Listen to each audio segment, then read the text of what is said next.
think it's an amazing phenomenon. I think what I've been talking about today, coming through the Library of Congress and looking up the paraphernalia and remembering some of the interesting things that I got into at the time was, I'm like, oh, I'll go to the land records. I'll write down the land records for Blair Witch. I'll help fabricate this part of the story. We had lots of conversation about true fakeness and fake. This is a fake document. This is a true fake document. And this is a true document that's unrelated to the story at all, that we've used to bring in some credibility. And because of that experience on that, I've continued to be, oh, Bigfoot could be real.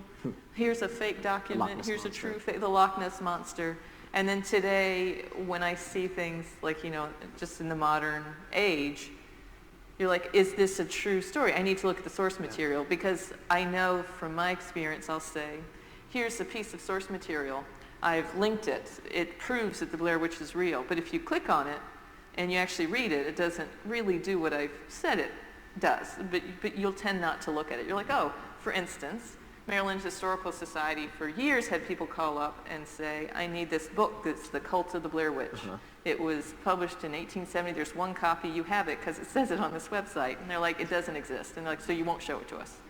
And they're like, no, it doesn't exist. It's not a real thing. There's no such book. And they're like, well, you had it. And so we put on, it's in a private collection. So people would leave the poor Maryland Historical Society. They still won't show it to us. They still won't show it to us. I don't know. Then, so it's just a cover, and there's some stuff that we fabricated for inside it. But I think as I was fabricating more documents, then I would look for the documents that I fabricated, because I'd reference them very well. I wanted it to look accurate. Like, here's the Dewey Decimal Note, here's the code, and I'm like, this isn't here. Oh, because I made that up. There's a book, The 13th Warrior, where he was like, the true story of Beowulf. There was an Arabian man that joined the Vikings to kill Beowulf, and he had references in the back of his book, and he had the same problem. I remember feeling sympathy with him. I'm like, I know. He's like, I spent months. I know that this is what inspired me to write this. Oh, no, that's fake. I faked that. Oh, it's not there. And so just today I was looking at these old notes, and I said, oh, look at this interesting thing that I had come up with. I'm going to Google myself to see what else I did. And then there was somebody that was saying, oh, this Cult of the Blair Witch book isn't true, but here's 10 true things. A very obscure website, top, I don't know, factsoftheworld.com, something very strange. And I'm like, oh, look at these true stories. I instantly believed they were true.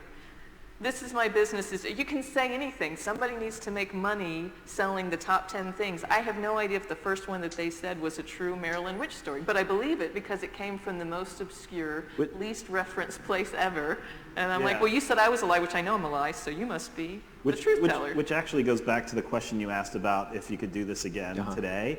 I actually think that we probably went way deeper in fabricating the narrative for the myth for Blair Witch than most fake news sites do to fabricate the slight evidence that they use that people willingly believe now. There's actually, I think, less need to prove something's true. It was today. the 1998 version of fake news, I guess, right? I mean, it actually really is interesting. I never thought this would be so salient on a national stage, but in the last year, there are certain things that you did, and you can't make a good ghost story if people don't want to believe. Like, X-Files is true. You want to believe in UFOs, you look for reasons to believe. Trust me, if my name Roswell, I know the exact how that works.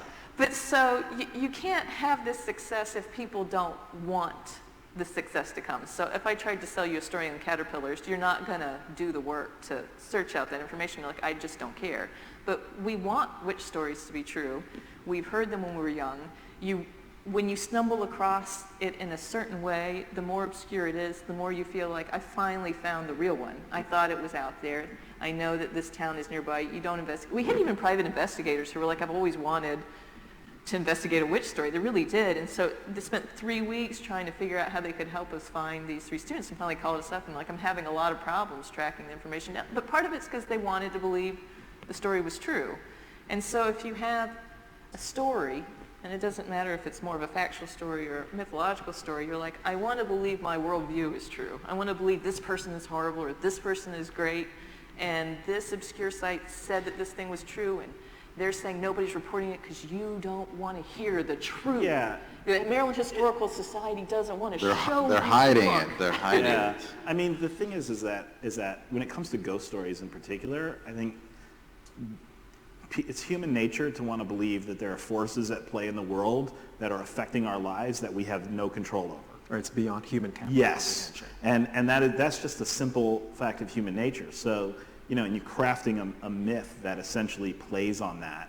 It's, and then on top of that, like what Ed was saying is that, when cutting the film together, it was always like, you can never give every piece of information can suggest one or another, but it can never definitively say it's something supernatural or it's something that's, human. And so when you're playing that balance the whole time, you're basically feeding the evidence for whatever story the viewer wants to believe. Yeah. Before we take questions from the audience, let's do a little quick, where are they?